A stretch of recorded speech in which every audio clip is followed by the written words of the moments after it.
Hi, I'm Cynthia Schiller. Please like and subscribe where we help and heal one day at a time. We're going to talk about why sometimes we feel guilty and we ruminate so much. What's going on inside our brains?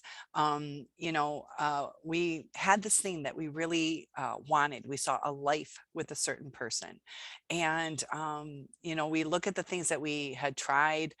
Could we have done it different? Should we have said things differently? Should we have tried harder? And we're problem solvers. So we're sitting here trying to figure out, and we have this guilt because as problem solvers, something gets unsettled in us. Just like if you're a mathematician, you're going to be unsettled till you solve that one problem. It just, uh, we know it's solvable. Just like the mathematician, they know whatever this is solvable. And so we're trying to think like we had something so perfect, something that seems so perfect in our eyes. And we're trying to find that one problem that would fix everything or give us the answer or calm our hearts because we're going through all this brain chemistry going on, our physical pain. We're missing the person. When you truly love someone, you do miss them. And because of all the craziness that they put us through, and also during the falling in love stage, our brain becomes addicted to being in love. So we look at like were our actions out of uh, whack? Should we have handled what we did differently? Sometimes we blow their phones up. That's kind of a common trait of us. Comment below if you handled it different. But we become seen as needy. Like everything just starts to fall apart, and we're like, man, if I just didn't do that one thing. But if you think about it, if you really love someone, um, you know, one thing, especially, what was that one thing? Mine was a speeding ticket on Valentine's Day. The other was just a secret. I got annoying because I'm asking, are you alive or dead? Or, I didn't wait long enough. Our timings are different on what we expect for a reply. And then you're just gone, like discarded. Um, so we're like, what did I do wrong? Should I have not blown that phone up? Should I have backed off? And it's a tough balance on maintaining the respect that we should have. But as soon as they had that, I teach, and we were talking about a different like hurricanes can be started from way off in the distance, miles and miles away, and one little tiny grain of sand kicked up by a girl playing on the beach way across the ocean kind of just causes a disturbance and turns into this entire hurricane. So our minds are going through like, did we just start this hurricane that destroyed everything? And a lot of times it is that little tiny thing. So things fester, things grow, and we're like, man, if I didn't just kick up that one little piece of sand into our relationship. And so we start feeling guilty because we see the level of devastation. If we knew we could cause a hurricane like that, I think we'd be walking on eggshells too, you know, um, just because of the way we walk. And a lot of times that is what happens with the narcissist, just the way we function in life. Um, were we running late to work? So, we forgot to make the bed. Now we're seen as, a terrible housekeeper. We hear it for years on end. Like, yeah, well, you think you're a good housekeeper, but you're not because you did this, and just the little jabs we go through. And then we're like, should I have not said anything? And so we're going through all these feelings of guilt, but we got to remember like what we are showing our narcissist is something called reactive abuse, to where we react. We if we didn't make the bed, we're not trying to hurt the person. We're not cutting them down. We're apologizing. Sorry, I ran late to work. I'll get that when I get home. Like we're acknowledging things. We're saying we'll make up for it. But the narcissist does it in an abusive way. And we start feeling guilty, like, should I have not reacted? And that's where it gets really hard is, you know, um, in the love bombing stage, you guys are just living your life. You're sharing it. Things are good. You're not arguing. You're not nitpicking things. They're building you up instead of bringing you down. And we become addicted to that. There's chemicals in our brain released where it's the same as a person on cocaine. So we have a deep addiction now to this person. Um, and they twist it into I just did a video on when a drug dealer, let's say, I don't know, they lost their job or easy money. So they start selling drugs and they're like, cool, you know, I just made, I don't know, $1,000 today. And they're like, this is really cool. Like, I bet, you know, and then they have money to invest into buying more drugs. And so they're like starting to love this. Like, this is cool. And that's kind of what the narcissist is. They're not thinking about the person they're hurting. They're not thinking about the drug addict. Your narcissist isn't thinking about you. Uh, so they're changing. They're like, whoa, this supply of money that the drug dealer is just loving is building on it. And then all of a sudden they're like, you know, these people are addicted. I can get them to buy more if I whether they lace it, which is kind of like the narcissist tricking us through gaslighting or lies. And then also the drug dealer starts to breadcrumb to make you dependent on them. And they get a kick out of it. They can get more favors from the drug addict. They can get them to do pretty much anything. You know, I'll give you drugs if, I don't know, you remodel my house. I'll give you drugs if you do sexual favors. I'll give you drugs if whatever. And then they notice how much we will do for them. Just like the narc. They're like, whoa, this started out just like the drug dealer. At first it starts out like, I just want some cash. Like, this is some cool, quick cash. Just like the narcissist, like, this is some cool, quick attention. And then they build and they see what's out there. It changes their thinking of what can I get? Like, this is so cool. I have this power, just like the drug dealer now has power over the addict, where they'll get them to do anything. You know, there's people who kill people over drugs because they need it. They could tell him, you know, go kill my ex. All right, here's, you know, a gram of cocaine. And they just killed somebody because they become that addicted. Or maybe meth. I don't know that much about the different levels of addiction, but there is addiction. And so the narcissist with us is realizing all the things that they can get us to do because they got us in that addicted stage because of the brain chemistry you go through when you fall in love. And a healthy person is going to enjoy it and encourage it and grow with it. But the narcissist is like that drug dealer, like, whoa, look at this power I have. Not I'm the luckiest man in the world that we love each other or female, but they're so consumed with this like cool thing that they just discovered. I can get sexual favors. I can get you, you know, all I gotta do is yell and I can get you to go to my family's thing instead of having to go to your stupid family's activity, to where they have a power. You know, and they play the victim like, oh, if you really loved me, I thought you loved me. If you really loved me, you do this. And the expectations they put on us, just like the drug dealer, like, yeah, you're going to do this sexual favor. So they might start out, you know, testing the waters, and then increasing it. So just like with us, you know, the drug dealer might want some kinky type of things that we would never do. But now we're like, man, like, I got to do these things that I am not into, but man, all right. And they do it. Whether it's gang bangs or other types of things, you know, where we're like, I never thought I would do that, but they get us to cross the line and do things to serve them. And sometimes it's just out of a kick. Like, I don't know, will she give oral sex to a dog? Like, that'd be kind of funny to watch. They don't like, they just want to see if we'll do it. It's a power. And same with the narcissist is they're going to start to get us to do things that we're uncomfortable with. So sometimes we have a guilt of feeling that we let ourselves go as far as standing up for ourselves. So we have a guilt there, like, why didn't I stand up for myself? We have a guilt feeling like, you know, am I lovable enough to stand up for myself because I feel like they're just going to leave or the situation's going to get worse because they always come back at us harder than we try to communicate with them.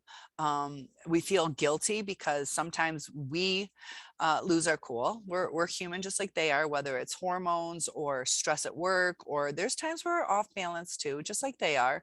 So then we're like, man, did I just, start that? You would hope, um, if you had a bad day at work, that, they would see that and comfort you. But during that time, they have changed us to where we do pick up some of their traits. Where we might come home and just scream like, I can't believe how much is sucked at work today. And we come with this anger. When normally we would be like, either somber or crying, whatever your personality is. And then the narcissist doesn't pick up on that. Hopefully a loving spouse would see like something's wrong.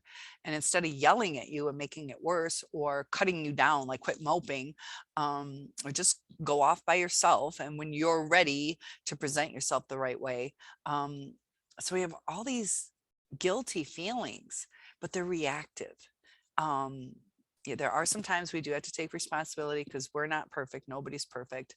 But a lot of the stuff that we've gone through is reactive, and that's instinctual in us to react. It's just the mirroring, and we want to see this beautiful mirror, and they put this ugly mirror. When the mask starts to slip, they'll show us little parts of them, and then we start getting uneasy because they're reflecting onto us what isn't us. And that's where sometimes you guys can start to see that something's off. You can be in a bright and cheery mood. You're trying to make things better. And they'll get angry at you for that. When you're like, it's a fresh start every day. And they like to carry things out. They get a supply on it. They don't feel the empathy. They're trying to fill the emptiness, because like I said, it's kind of ironic that they call it empty, because in their cerebral cortex, it is thinner. There is not as much there. And that is the part of the brain that's responsible for empathy. And it is lowered or empty.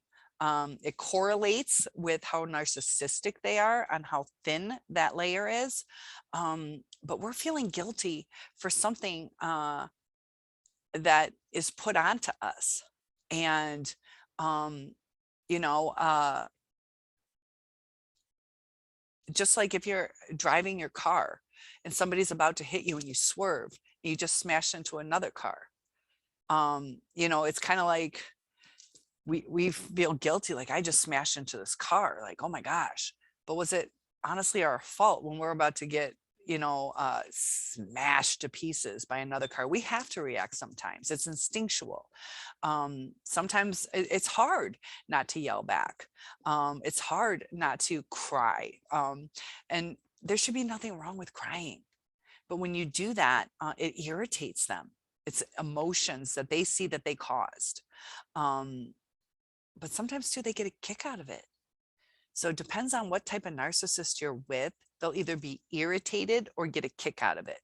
And each narcissist is different. There are the vulnerable, and there's also the grandiose. So the grandiose might get a kick out of you crying, and the vulnerable will probably be irritated. And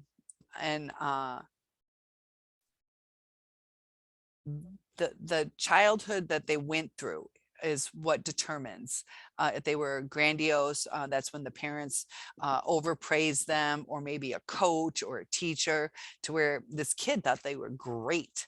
And the vulnerable are when they're, cut down or abused, stuck in closets, or burnt, like with cigarettes, or abused, or just not tended to emotionally. But it causes such destruction later on in life. And some of us want to fix our narcissist. We want to fix the situation. But let me ask you this. Do you know how to fix a brain? Do you know how to fill that, how to thicken that thin layer of the brain? So unless you know how to do that, even your top surgeons can't do that. unless there's some cadaver stuff they can do that I don't know about. Um, but unless you can fix that, a narcissist won't be fixed. So stop trying to fix them. Sometimes we want to fix the situation. Um, but remember, it's like a broken vase. You can put it back together, but it's never going to be the same. Um, it's not going to be as strong. It's not going to be as beautiful because there are those hidden little flaws in it from gluing it back together. You know, sometimes we think, you know, we're going to make it stronger. We're going to make it stronger. And the narcissist, as far as being able to change, um, you know, it's just like somebody acting on stage. They can act, you know, like a very confident person, or they're doing their show on stage because they go into this altered reality. If you've ever been on stage, you kind of like black out in a sense. I've done it where I'm like, how did I know? Like, I don't even remember what happened for the last 2 hours. I'm on stage, and thank God I said my lines at the right time. I don't even remember doing it. You kind of look out on in the audience and you just see almost like black. You see some light. You kind of see faces, but you kind of don't. And when the narcissist is going through their life, they're on stage. And they go through that. It is kind of invigorating. You got your anxiousness. There's probably brain chemistry going on too. But it is like being on stage. So when I'm on stage, I don't go, oh my goodness, Lisa's here. And there, no, Katie, hi, Richard. I don't even know if grandma's there. Um, and you go into this altered reality, and then at the end it was like, yeah, that was a good play, I think. And then you hope people tell you you did a good job. And that's like with the narcissist, they had those blackouts where you know, I can sit there and say, yeah, I did this and I was a center stage and said this and I can't believe so and so tripped. But no, we don't remember that. So we kind of make like, the narcissist will make up stories that make sense. Like, yeah, I went center stage and then people must have laughed when the person fell, and they'll make things up. Or they'll lie to cover up the fact that they don't know what happened. They'll also change reality. So that's a good way to understand the narcissistic mind, I think, is center stage. You're in the limelight when you're a narcissist, when you're grandiose, or if you're vulnerable, you're still turning things inward towards you. Like, I'm the victim, I'm this, I'm that, you know, talking about themselves. So it's like they're on stage. And there is a blackout. If I know one of you out there, hey, Kren, uh, reply below if you guys had those blackouts, if you have ever been on stage. I've also sung. I'm not the best singer. I'm okay, or was. My ears pop now, so I don't really sing like I used to, but I don't black out when I sing. But on stage acting, I do. It's not a total blackout, but the narcissist, they do have blackout periods. Well, you'll be like, remember when we did this? And they're like, I kind of remember driving up to, I don't know, the venue and then leaving. Like, I don't know what happened in between. Because they don't really pay attention. They don't really care. They're just like when I was on stage, soaking up being in the middle of the attention. And that's what the narcissist is doing. So for you to feel guilty that they black out, that they don't remember, or they have a different perception, or they take things the wrong way, there's no way you're responsible for that. And just like next time I act, can you get me not to black out? There's no way you can, you know. And with the narcissist, there's no way you can change what's going on in their brain. It's like a survival mode. I need to do that when I'm on stage. Also, I told you I'm a burn victim. I went up to the barbecue and then all of a sudden I'm in the front yard and I don't remember what's in between. It's a survival mode. You know, so should my parents feel sad that I don't remember that portion of my life? No, they can't change it. And that's my body protecting myself. So the narcissist, that's what they're concerned about. Protect, protect, protect, protect this image. And don't feel guilty about somebody's altered sense of reality, somebody's altered sense of who they are, because you were presenting a beautiful life with them. And they chose to not maintain it, to take it away, to mess with our brain chemistry, to turn us into addicts, to turn us into desperate people who are like, please just like, what's going on? And can we talk about it? And then instantly take it away. And then to hoover back. I told you that's where the trauma bond comes, the intermittent reinforcement. Um, and should we feel guilty that they're playing games with us? Because I bet in the past, hopefully not now, but if you were to get back with them, that you were like, yeah, we are going to try. We're not doing this anymore. So if you're empathetic, that's what you would be like. If you have narcissistic, bipolar, if you have any other things, there will be different dynamics. But if you went in there in the safe zone, and then all of a sudden they just take piece by piece by piece away, it's like they're breaking uh the contract. And we got to be careful too on how we see that, because you just dated for a month and you're like, I can't, but they're so narcissistic, they took it all away from me. They might have seen some red flags, you know for their dreams, whether it was financial or they weren't ready, or they ran scared or whatever it was. But you kind of have a contract when you've been with somebody for a couple of years that this is us, you know, and to break a contract when it's, a great contract, that's when it hurts, especially if you guys did have a marriage contract. Um, you know, uh, a lot of times narcissists are like, I wonder how often they would get married if there wasn't something known as divorce. I should do some research on that to see what the difference is in the olden days. Because like when I was growing up, there wasn't all that much divorce. Nobody in my family got divorced until I was probably 16 to 20, and I'm 51 now. And it was just really odd. And my neighbor, when I was like 8 to 10, they parents got divorced. But I wonder how the statistics are on that, because they like to have the way to get out, but there's also always cheating. So maybe they did. Society expected you to get married, so society expected you not to live together. So I'm going to do a little research on the changes in narcissists over time. But it is flourishing more out of control. There are more narcissists now, because narcissists are raising kids to be narcissistic. Um, and it's something that I got a comment today. Thank you for that comment of, by being aware, we can kind of, as a society, change it back. But we can't always feed into the narcissist. We do have to take stands. But it can get scary too on how they're going to react, because they can get violent or throw fits. So if you do leave a narcissist, their traits. Be very safe in how you leave.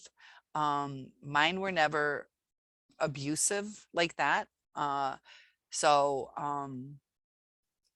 it was never a physical thing. But just be careful. There's going to be backlash, and I'll do a video on backlash. So please like and subscribe, comment below, let me know any topics you'd like to hear about, and I will see you in the next video.